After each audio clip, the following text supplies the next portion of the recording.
Available anywhere, Saratoga carries on the rich tradition of its forefathers by crafting each stunning blue glass bottle with the same attention to detail and care that has been its hallmark for generations. Visit SaratogaSpringWater.com today or ask for us by name at your local market or restaurant. Saratoga Spring Water. Make every day exquisite.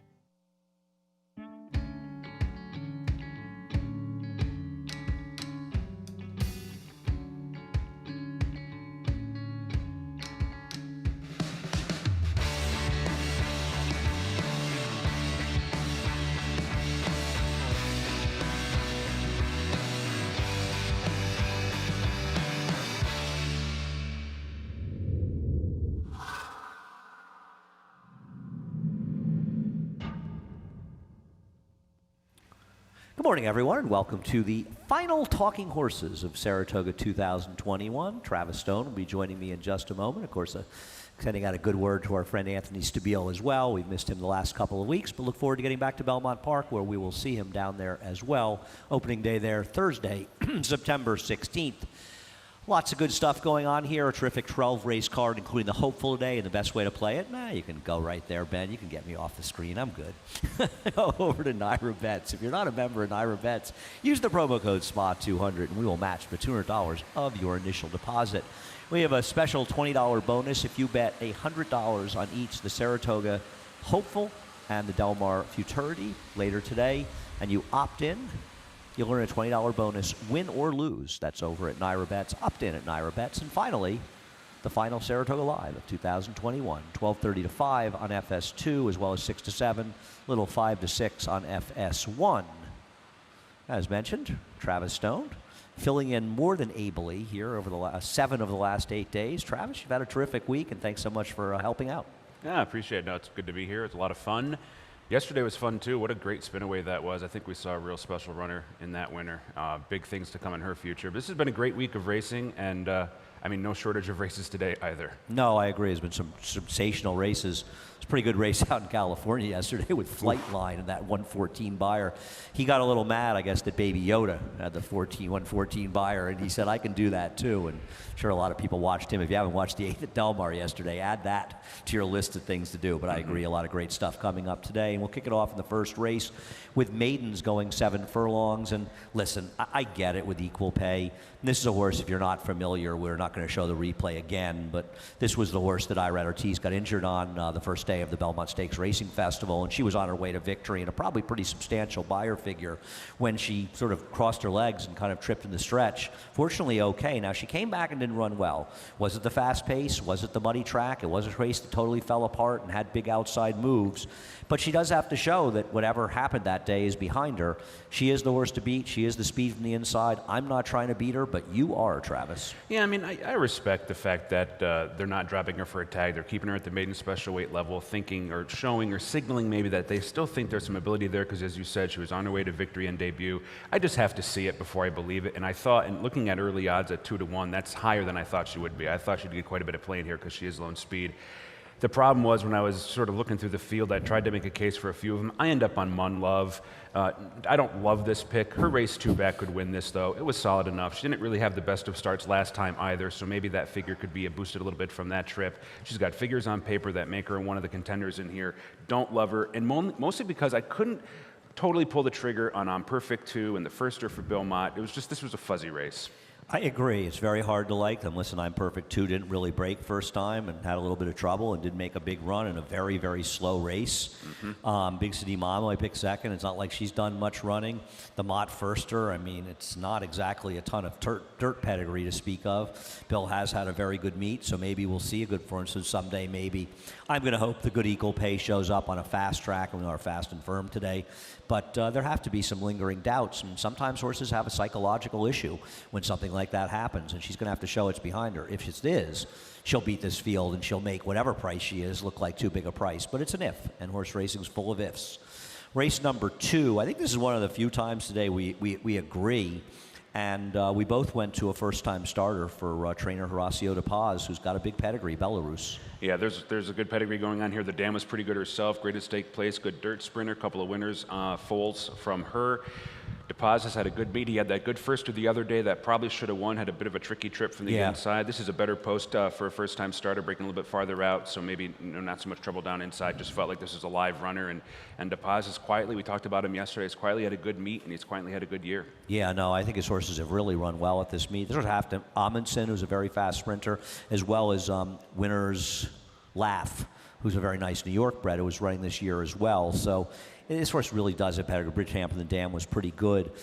We also both have the 1A Adversity kind of make that move with Mark Cassidy, second-time starter, turf to dirt. The horse that he did that with yesterday finished second. And as a daughter of Artemis Agriterra, you would think this is a horse who worked 10 flat at 2-year-old sale, is much more suited to dirt. Artemis Agriterra won the Frisette and the Ballerina. Felt like they were just trying to give her a start on debut. He doesn't have great numbers doing this, although he did have that runner run second yesterday. For that reason, just the respect out of the pedigree and the fact that they are making this move feels like maybe of an intentional move and just a horse I wanted to throw in as well. Yeah, you left Carrigate out, and there are two Arrogates, and we're all sort of waiting to see if Arrogate's horses will start showing some of the ability and the brilliance that he showed, and maybe they'll be better going longer. I did think that Carrigate is dangerous in here and kind of hit the gate coming out at the start and did a little bit of running to get third behind Sue Ellen Michigan, who didn't do much running in the spinaway, but that was a tougher spot. Yeah, much tougher spot. Pace was fast that day. I felt that suited the little bit of a late run she put in late. Wouldn't be surprised if she moves forward, though. All right. Race number 3 is the Bernard Baruch. I always look back. Were you here the day that Lohr won his final career start when he beat Paradise Creek and 4-star Dave? And what was that, 94? Yes, I believe we were. Yeah. I remember that race. Yeah. That was a tremendous race, and it's the Baruch, and it's got 5 horses. And we'll start with the horse who may be favored, L'Imperator with NYC. Imperator, listen, showed he was a completely different horse than what we saw from him last year. And NYC, who knows? Would he have won this race? It's hard to know, but he was completely blocked in the stretch.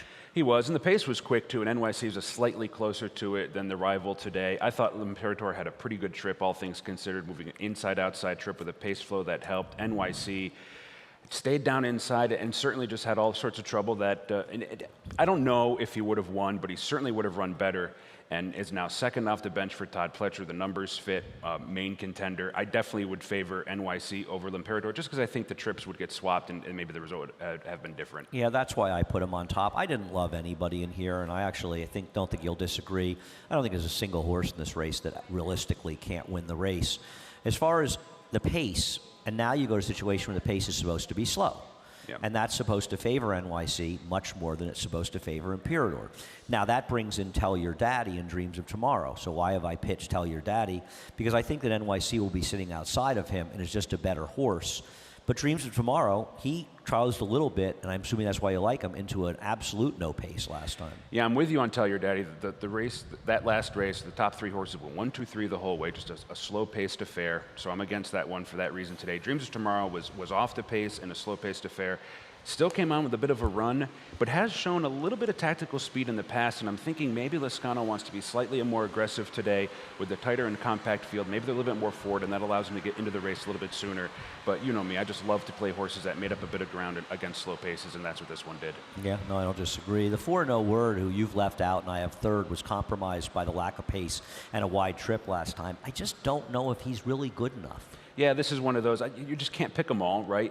A lot of really good, consistent efforts last year, so maybe this most recent start off the bench was a tightener and he's going to move forward in this spot. Perhaps a sign of confidence from Todd Pletcher. There's a lot of turf races up here. They could have found another optional claimer type spot to run him in, but they have some confidence to put him in here.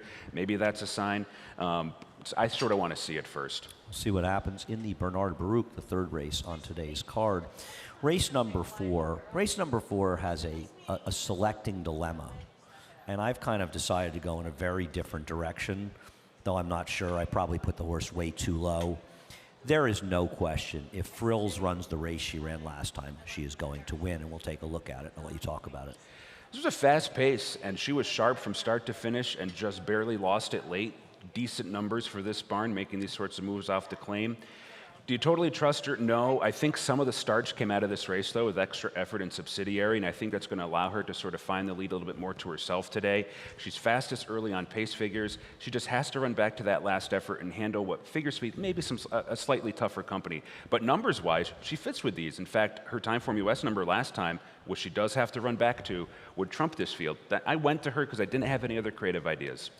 She's an absolute mortal lock if she runs her last race. She'll absolutely thrash this field. And I probably went overboard putting her fourth. And the scratch of extra effort definitely helps her chances in here. Having said that, I think that Saez is going with No Deal. No Deal is a horse that's had speed in the past. Now, I'm not saying she can keep up with the frills that ran last time, but Saez, one of the reasons that he is and is 99% to be leading rider is because he was aggressive at this meet. And I think one of the reasons we saw such good meets from Tyler Gaffalione, Ricardo Santana as well, is these are riders that came from out of town and rode aggressively.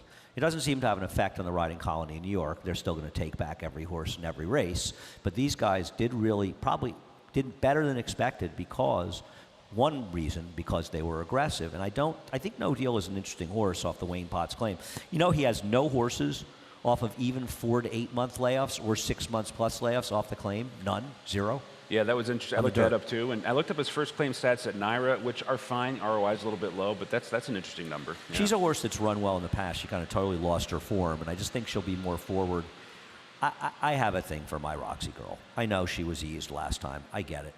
But last time she dropped to this level, she ended up winning a race. She beat Sweet Mia that day, who I thought ran well last time. And my problem with frills is, Travis, to me, her last race lives in isolation, because her prior race was an effort that gives her no chance in here.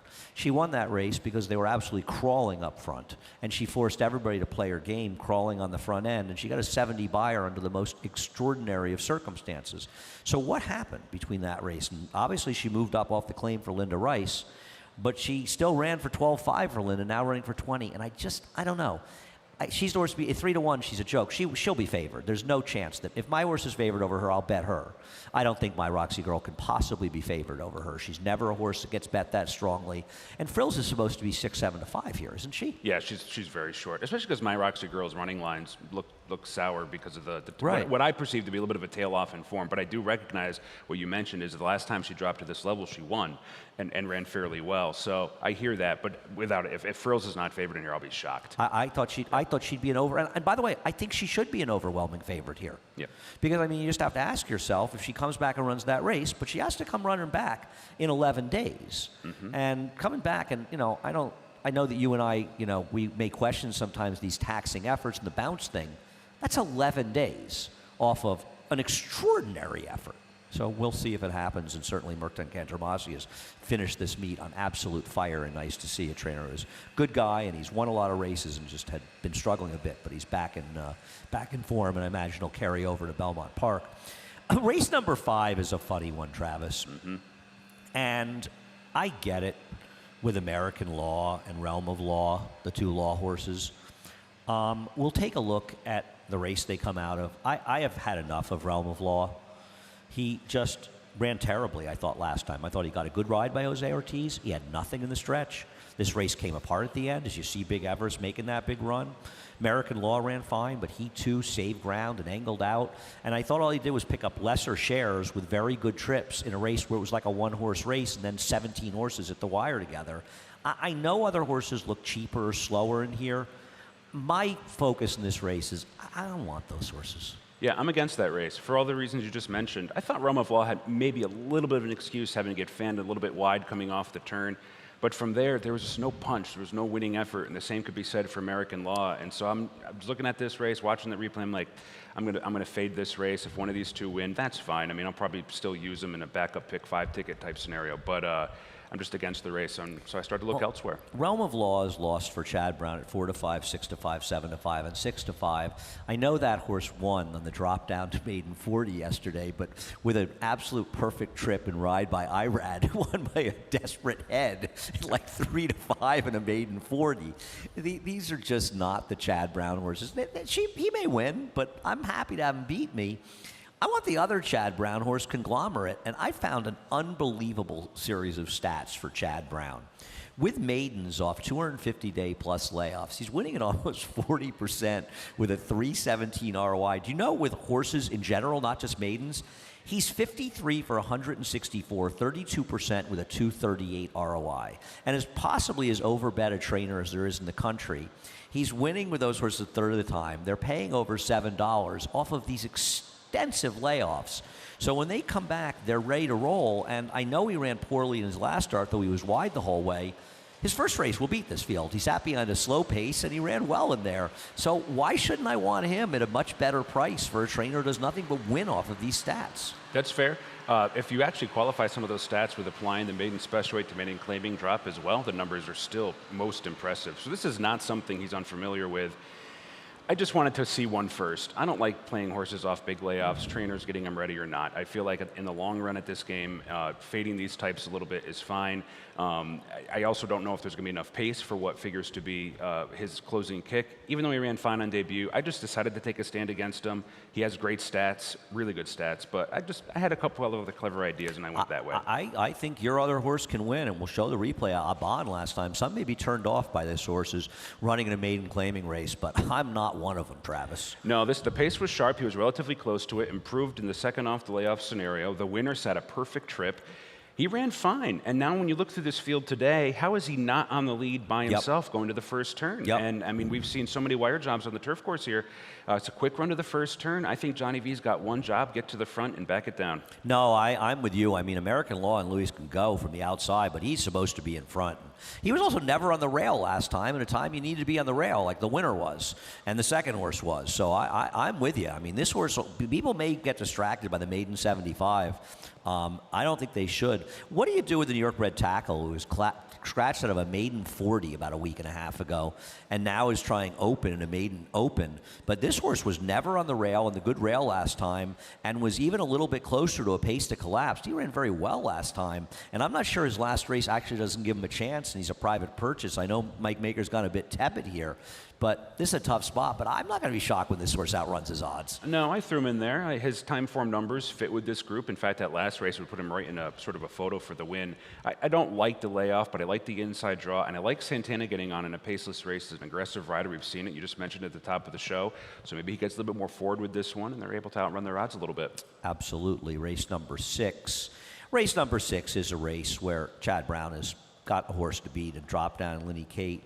It says tough trip. I thought we'd show a little bit of the tough trip. We'll show the first quarter or so of it in the last 5/16 of a mile. You know, it was one of these things where, yeah, she was saving ground the whole way, but she did get in her share of trouble. What do you do with these trips and these horses that really never kind of left the rail? Was it some cosmetic trouble because she was always kind of going to be that far back, or was it legit trouble that means she ran a lot better than she did? I think she ran better than it looks on paper. I think the trouble came right when the race was developing and the race was sort of collapsing, right when everybody else started to make their move. So not only did she have the trouble that cost her a little bit of ground, I think that allowed the others to pick up a little bit more ground on her and sort of caused a double negative for her. This is here what you're talking about, right? Yeah, you'll see that the race starts to come apart. Everybody's making their moves, switching out, jocks are getting moved. And right here is when she stops, and like everybody else has now moved out, found their position, and they're on their way. Yeah, she was inside, and that's fair. That's a fair argument. I think she gets a little bit more trouble deeper in the stretch, sort of has to shift out a little bit here. Yeah. She wasn't going to win, even if she was having clear sailing in that last furlong. But on numbers, time form numbers, she's right in the mix with all of these. Off the trip, I have to take a look at her. What I don't like is comment lines like tough trip, and there's a horse later on today we'll talk about, and I think in the finale of the Turf Sprint, where the trip with the comment line is pretty putrid as well. They tend to get overbet, so I'm a little bit worried about that. No, I agree with you. And she's the horse to be. Forget about the tough trip. She may just be better than these horses. Yes. You know, that's the thing about her, and she's tough to beat. I'm going to bet Princess Pinky back, and if she's 8-1, I have no problem with it. I don't know if she's good enough. And the problem is I bet her last time at 11-1, and it was a disgusting beat. I mean, to bet horses like this 11-1 and lose, it's actually sickening as a horse player, because it was it's just she was so much the best in here. It was laughable. And we'll show you the start, and then we'll show you the race. It's a clobbered start. I'm not even going to show you the head on just because it's painful for me to watch. But she clearly does get clobbered. I mean, she gets smashed by the horse outside of her, and it totally takes her out of the race. And while Jocular was getting an absolutely perfect trip, and she even gets her to stay in the back here, she not only did she get in trouble at the start and put everybody on the 8 ball, Joel Rosario was basically riding her into the race the entire way around the racetrack as we pick it up at 3/8. And it's just like Joel just had to keep riding her, and she kept coming. And yeah, Jocular beat her, but she ran an hour and a half better than that horse did. Problem was I missed the opportunity at 11-1, and this is also a tougher field overall. You know, Oceanaire might be tougher, but I have to bet her back. Travis, I think she ran 3 blanks better than it appears on paper, and I think that makes her a contender. I agree. So Kiss and Run ran off in that spot, obviously, and created a fast pace. That was my one knock against her was, even though she had the trouble at the start, and she was wide. I mean, she ran a great race. She ran a winning race.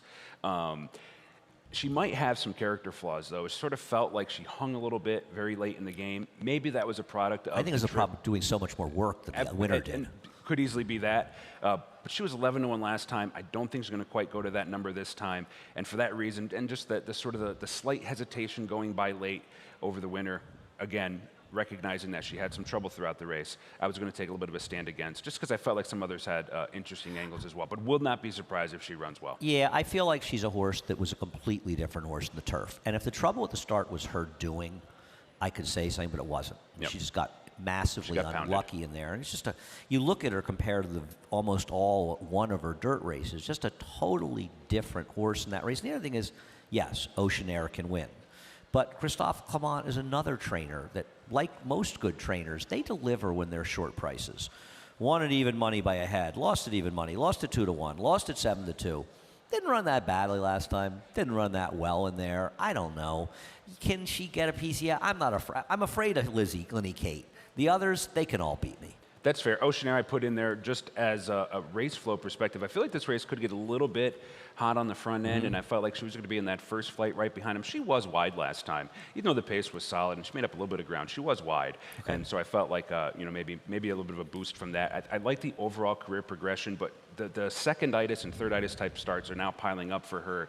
I hate this phrase in horse racing. It's sort of a put up or shut up for her. Like, this is the time she's supposed to win because she's going to be not close to the first flight off what I think will be somewhat of a solid pace. It's supposed to set up for her. We'll see if she's good enough. Perhaps tonight is one that could get something dropping down for Graham Motion. Graham Motion's numbers are okay, first time for a tag in turf races in general, and I didn't think she was impossible here. No, the winner last time went wire to wire. She was a little bit wide going into the first turn. I felt like the Comet sort of overblew the wideness a little bit. She's just a little bit slower, and this is an outside post, which means she's not going to be necessarily tucking into save ground throughout. And for that reason, I was like, she might get a little bit overbet because Graham Motion tends to get bet, but would not be surprised if she won. See what happens. A couple of showers blowing through. Take a quick break, hear from our good friends and our loyal sponsor at Saratoga Water, and we'll be back for the last 6 races of Saratoga 2021. Make business meetings exquisite. Make a weekend outing exquisite. Make a late night snack exquisite. Make a night on the town exquisite. For nearly 150 years, the Saratoga Spring Water Company has been producing the finest spring water available anywhere. Saratoga Spring Water. Make every day exquisite.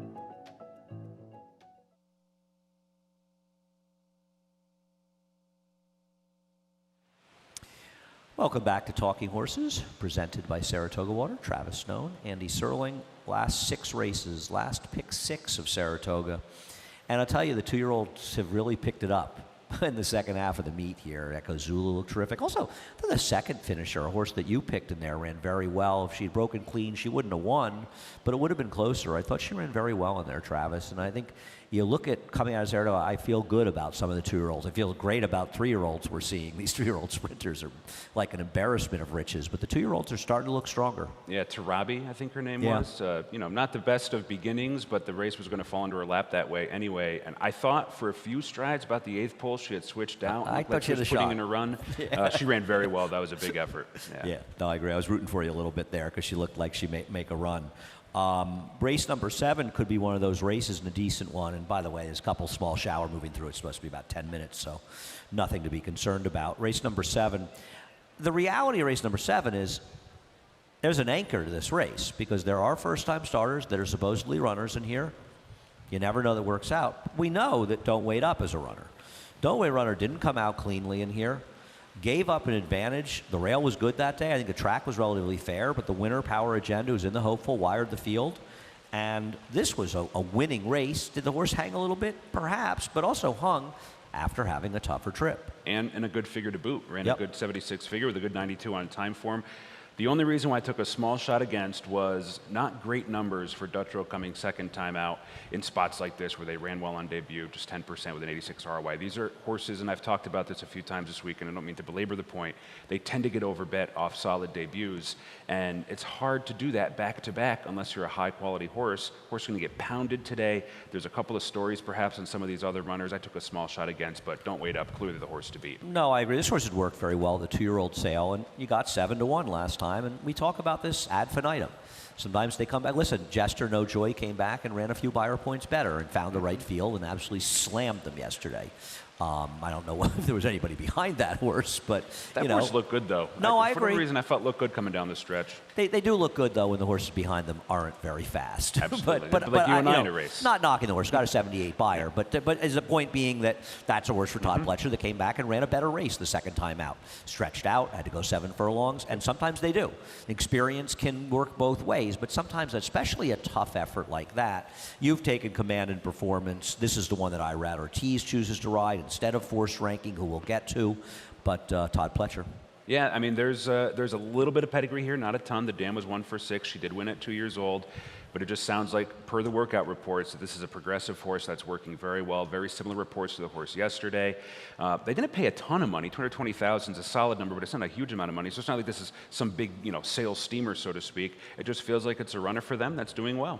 No, I obviously that horse is dangerous. Listen, these Pletcher horses are dangerous. They are. That New York bred, by the way, from Newbie yesterday, got bet off the board. That horse looked very good. I forgot to look what fig that horse got. Force Ranking might be okay. And I think a lot of people are going to see that Force Ranking, Luis Saez is riding this horse and not Irad Ortiz. And this might be one where people won't be driven to Luis Saez because they'll say, well, and rightfully so, Irad rides so many of the good horses you see for Chad Brown and Klarovich that maybe Luis Saez. Luis Saez has ridden one horse for Chad Brown this meet. That horse was a winner.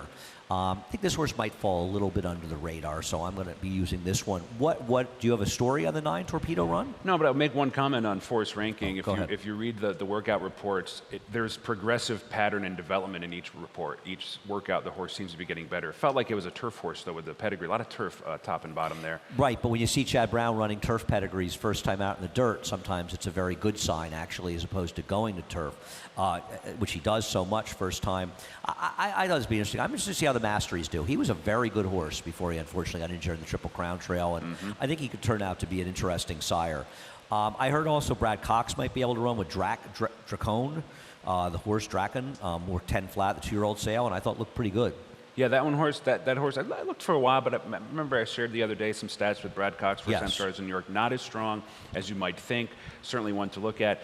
Torpedo Run, Kimmel has done quietly, his horses, first-time starters this meet, have done quietly okay, in my opinion, and good workouts on paper. I just thought, got to look for a horse they paid a lot of money for, and the gun runners are doing well. It's one I wanted to throw in, not necessarily as a top candidate, and you talked about this the other day, I think when you were talking about the Brennan Walsh first-time starter. These can run 3rd and 4th at decent odds and sometimes juice up your exotics. Okay, we'll see.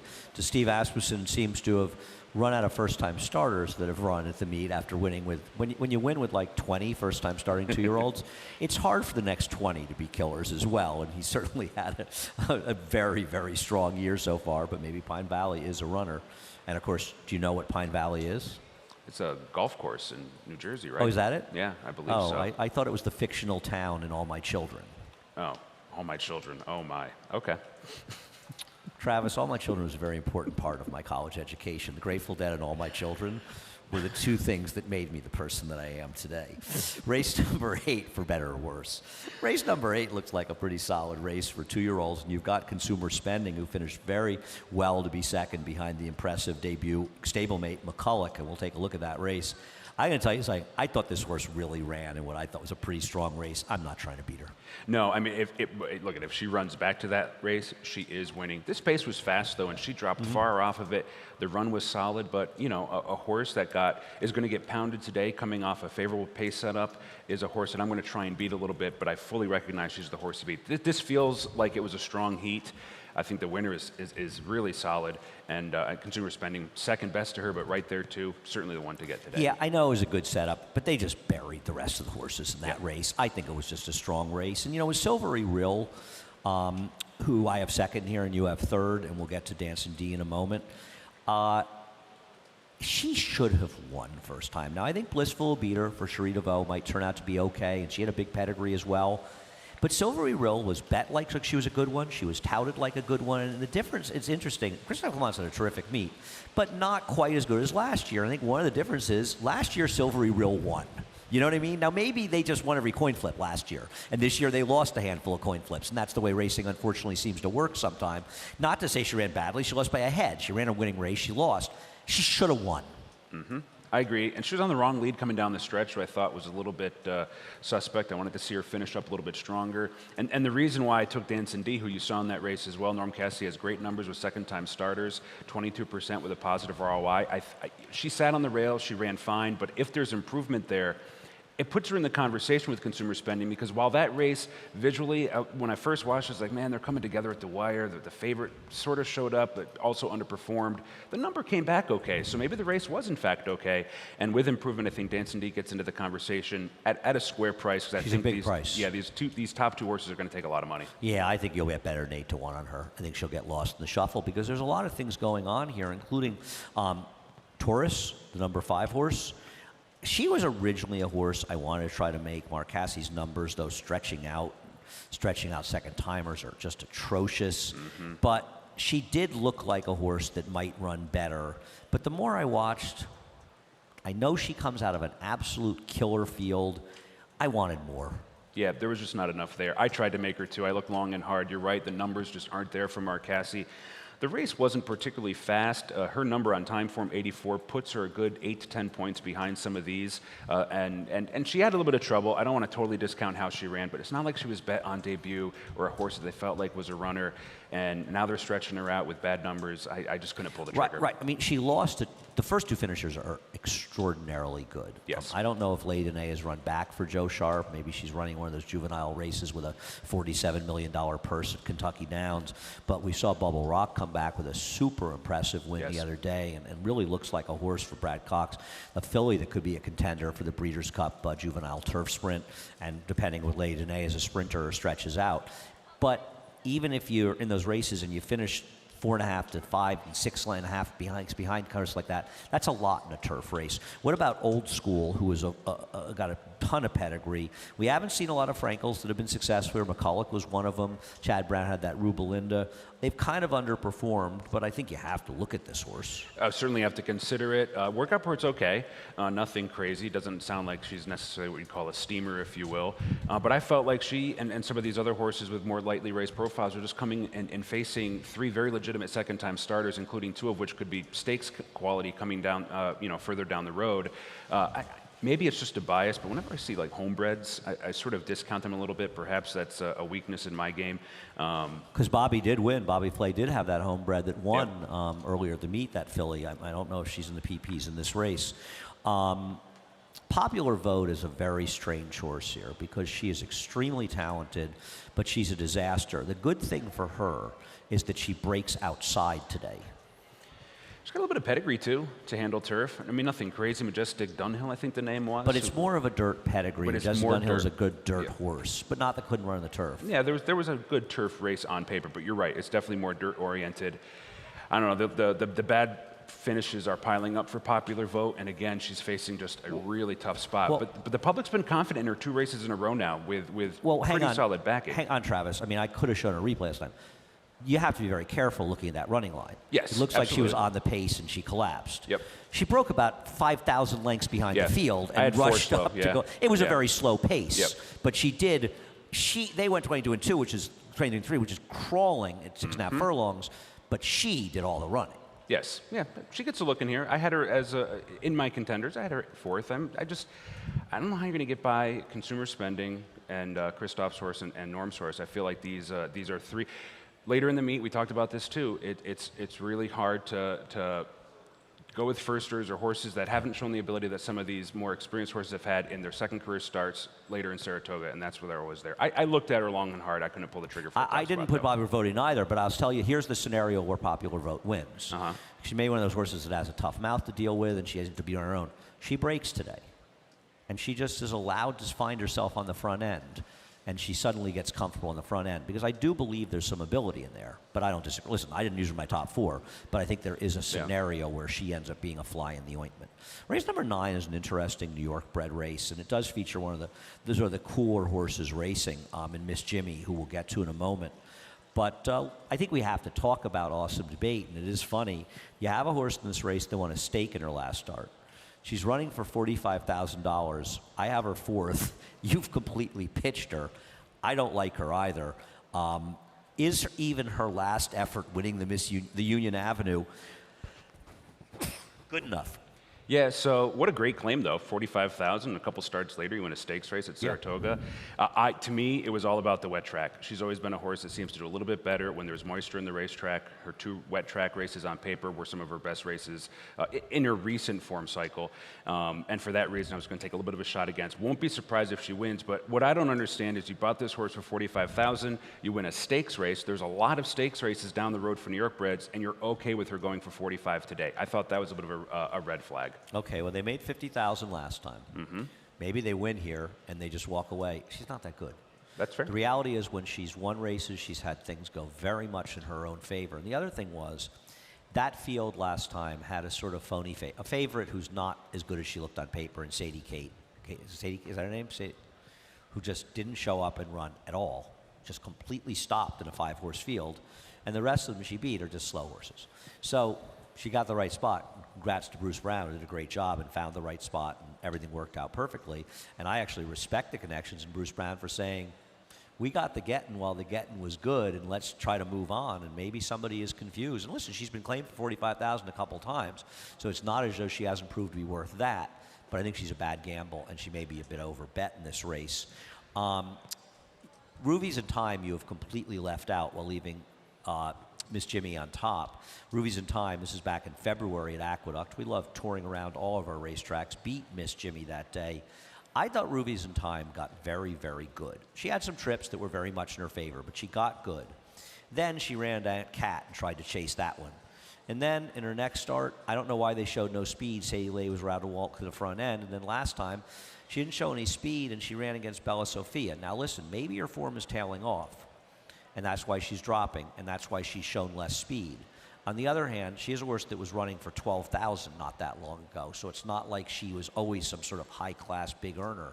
So running for 45 is not realistic. I think the good Ruvies in Time is too good for these horses, and she'll beat them, but I can understand why I have some reservations off her last start. Why do you like Miss Jimmy and not her? Well, I mean, so for Rubies in Time, to me, the form tail off is too noticeable on paper. And I also think, we didn't talk about the pace at the top of this, I think the pace gets hot in here. Rosa Veloce has some speed. Rubies in Time is supposed to be somewhat forward. Awesome Debate has some speed. Party at Pages has some speed. Honey Money could arguably be close. I feel like this is going to be a hot pace. A life that's good has speed. Yeah. So I just wanted a closer. And Miss Jimmy has races on paper 3, 4, and 5 starts ago where the pace was slow and she made up some ground. I thought she ran fine in those races. There's good numbers for this trainer coming off 180-plus day layoffs, 8 for 38, 21% with a 387 ROI. I just think the race could potentially fall into her lap, and at a square price in a race loaded with pace on paper, I wanted to take a shot. I think that's very, very fair. And Miss Jimmy is a remarkable horse. She's been first and second 17 times in 20 starts with 8 wins. I mean, she is a model of consistency and pretty much has almost never doesn't run a race. And one of those bad races, I think, is at a mile. So she's really probably a horse that's better going shorter. So you take a look at her sprint races, and I think she's only been off the board once and mostly first and second. So to suggest that you're against Miss Jimmy, as you pointed out, the way the race sets up, and she's just a reliable horse. If I had a chance, it's dangerous to me in this race. And we've got some good numbers for Robbie Falcone turning back from routes to sprints. And I love this cut back from a route to a sprint, from a victory in a route. Beat Coffee Bar, who's okay, was a heavy favorite that day. And as you say, with a potentially hot pace, why can't she be there to pick up pieces at the end if this race falls apart? Exactly right. Why I put her in second. I pulled the same exact statistic looking at it right now. This is just a good move for Falcone. I like the move off a win, too. I think that just shows intent and catches the right field in terms of pace and race flow. I'm hoping for a 2-4 finish as they close down the center of the track. And I think a lot of people will see Betsy Blue as the logical closer in a race pack with speed. You know I love the important one. I think that her 82 buyer exposes that was too high a figure that an important one got last time. And I know it was a fast race and she ran off, but she's not an 82 buyer horse. And the reality is, I think she's had her chances. She's now lost successfully at 7-5, 6-5, and 8-5. Do we really need to take her again? Probably getting bet again with IRAD. Yeah, no, I wrote down, she's had 2 pretty okay trips in a row, inside-out type trips, and just hasn't been able to win. It's not like she's appreciably faster than some of these. I agree with you on the buyer note, and for the price that she figures to be, I felt like she's a good horse to fade today. Race number 10, the final Grade 1 of the Grade 1 laden Saratoga meet, is the Hopeful, and seen so many amazing hopefuls over the year. The first hopeful I saw was Foolish Pleasure, though I didn't really know who he was at the time. It's the day after Ruffian won the Spinaway. I knew who she was. But you think of Affirmed and Alidar battling it out in this race. I saw that in 77, 78. So many great ones. Do you have a favorite hopeful? DeHare, when he won all 3 of those races here that summer. That was an incredible summer, wasn't it? Yeah, he was great. Favorite Trick, if I remember correctly, won the hopeful. He did the same thing, won all 3 tour races up here. Those would probably be my top 2. And then Yona Guska, did he dead heat with City Zip? He did. That was a great day too. Remember, it was getting really dark and real dark. Yeah. The tote board was really bright as the sun was. He might have even behind run some it a couple clouds. minutes early or something. One of those weird yeah. situations. Yeah, there are so many. I should really look back on the history of the Hopeful, but there have been some sensational efforts in the Hopeful, and we have a really, really good matchup in this race, starting with Wit. And, we'll show the start of Wit's race because that's what you do with a horse that keeps getting left. Is he ever going to start breaking with the field? And he was super impressive. He got a 90 buyer. He's much faster in his debut. But I'm telling you, he's beating a tougher horse in this race. This field he beat was soft, but he beat him the right way. Yeah, he's not the fastest horse on time form in the race, and you mentioned the softness of the field. 5 of them have come back to run. They've run 2nd, 2 fifths, a 7th, and a 9th without a single buyer above 55. That was a soft group. This is a much tougher spot. I could even argue that Goodnight and High Oak are both horses that are just better on paper than what he faced in his last 2 starts. He was most impressive. He powered home. The buyer looks gaudy on paper, but he's going to get pounded today because the public loves to bet these undefeated big winners. It's Todd Pletcher, it's IRAD. He's got a very formidable foe in High Oak. Yeah, he really does. And neither of us are knocking Wit because he's good. And it'll be interesting to see what he does. I'm very interested to see with these Practical Jokes because he's really having a terrific debut year. But Practical Joke was brilliant in winning the Hopeful and the Champagne and Alan Jerkins. And listen, he ran fine. I mean, his 5th in the Derby was tremendous, considering a great ride by Joel. But he was 2nd in the Bluegrass. He was 3rd in the Monmouth in the Haskell. He wasn't a router. He was good enough that he could be competitive in big routes. Is this going to be one of these horses that's better in these one-turn races? And I think that's going to be the question, and we'll find out as we head towards the Breeders' Cup. But you talk about High Oak's last race, and I didn't like him at all. Apparently, I was the only one that didn't like him. This was a horse that ran an incredibly slow race first time out and beat a bad field, and it's proven to be bad going forward other than High Oak. He was a different horse in this race, and they kept saying he wanted more distance. He was in front of the 3/16 pole. He didn't want more distance. He just needed more time to improve. He runs this race. I think he's beating Wit. Absolutely. He's well posted outside of Wit, so we can sort of keep eye on him going throughout the race. Mott's not very good with first-time out runners, only 10%. So to win on debut, slow field or not, signals this horse has some talent. That last race is faster than what Wit ran on Timeform US, right on par in terms of buyer. I thought it was a solid effort. He showed that he could handle the wide trip and continue to finish on from there. So I don't think the extra half furlong is going to be a problem. I think it's going to be very tough for Wit today. Was teasing his owner, Lee Einseidler, who is truly one of the good people in horse racing, when I said, he always teased me I never pick his horses, and I picked High Oak. I said, be careful what you wish for, but I agree. I think he'll run well. Let's talk about a couple others, because there are some new faces. Obviously, Gunite ran well behind High Oak, but was no match for him. What do you think of Defend, the 2-horse coming up from Delaware? Obviously, much less than I do. This is a horse that, from a Timeform US standpoint, got a very, very strong fig in this race. And, I mean, for Capital Lynch to ship up here, knowing who he's facing in this race, I'm not going to be surprised when this horse was a rocking chair winner first time out. Might be the goods. The only thing I'm worried about here is that the pace was soft. He did not have to run particularly fast to get to the lead. Made it easily, so he's clearly a horse with some ability. The runner-up came back to run 2nd with a 53 buyer. The 3rd came back to try a stakes race with a 62 buyer, so I don't feel like he faced much competition. And this is a really tough spot to break from the inside with some very legitimate speed, because horses like Goodnight are not going to try and rate today. So I think Defense is going to have to run a lot harder than he did on debut. But look, I respect the idea. I tried to make a case for this one. I just ultimately felt like there's too much going on to work against him to pull the trigger. I like these $16,000 yearling buys, American Freedom. Power Agenda is also supposed to be forward with that horse as well, and that may hurt him. Can Power Agenda take a step forward for Todd and be competitive here, the number 10? I watched that replay, and it was a gutsy effort. It was game. The runner-up tried to come after him. He kept on going. But it felt like he's going to have to take a big step forward, and he doesn't have the right running style. Or if he does, he's probably just going to have to beat me, because I just feel like this is a tough spot in terms of both the horses he's facing and the likely pace scenario. I tried to make a case, but Todd Pletcher's got a better horse in here already, and for the same connections. Yeah, same connections. What about Kevin's Folly, who you have third? Look, I know that he stayed on the rail the entire time and didn't really have to do a ton of work in terms of trip. But I felt like early on he sort of got pushed out of there, and then when the rail finally opened up into the stretch, he shot through toward the inside. It just felt like it was a better effort in the flesh than it looked on paper. A 2-year-old first-time starter that was able to both back off the pace a little bit and then shoot through toward the inside. As you know, sometimes horses don't want to pass horses up the rail. And Tom Amoss is a handicapper. He's a horse player. He knows where horses fit. There's got to be something that he likes about Kevin's Folly to try this spot. The other thing was, he can come from off the pace. He proved he can pass horses, and I think that's going to be an asset in this spot. All right, we'll see what happens. It's going to be a fun running of the hopeful race number 10, the final Grade 1 of Saratoga 2021. Race number 11, trips, and race number 11. And there were many of them in the third race on August 14th. And this was really a race about what riders were paying attention and who weren't. Now, one rider who clearly wasn't paying any attention was Eric Cancel and Clickatat, who just got an absolutely atrocious ride, being 3 wide the entire way on a horse that was best in there. But Cold Hard Cash was unlucky, more unlucky because this horse broke from the far outside and ended up even wider in this race. I think Cold Cash drawing a better post toward much more inside than Clickatat, running the better race probably last time is the one that I want out of that race.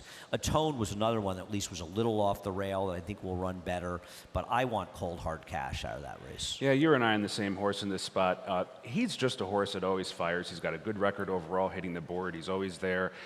At first, I wanted to toss that August 14th race and take nobody out of there. The problem was I couldn't make a case for very many others. I just think Cold Hard Cash is going to get the run of the race, is in good form, has numbers that beat these. I didn't have a clever opinion here. Well, your potentially clever opinion would be Performing Arts, who you've got second as a new gelding in here. I just didn't think this horse really did much running, even though he's a little wide in the second turn last time. Yeah, and maybe it's not. He is clever, and there's really no pace in here. He's not clever yet, Travis. Stop giving yourself credit. Yeah, there's really no pace in here, and that was the only reason why I couldn't pull him all the way up to the top.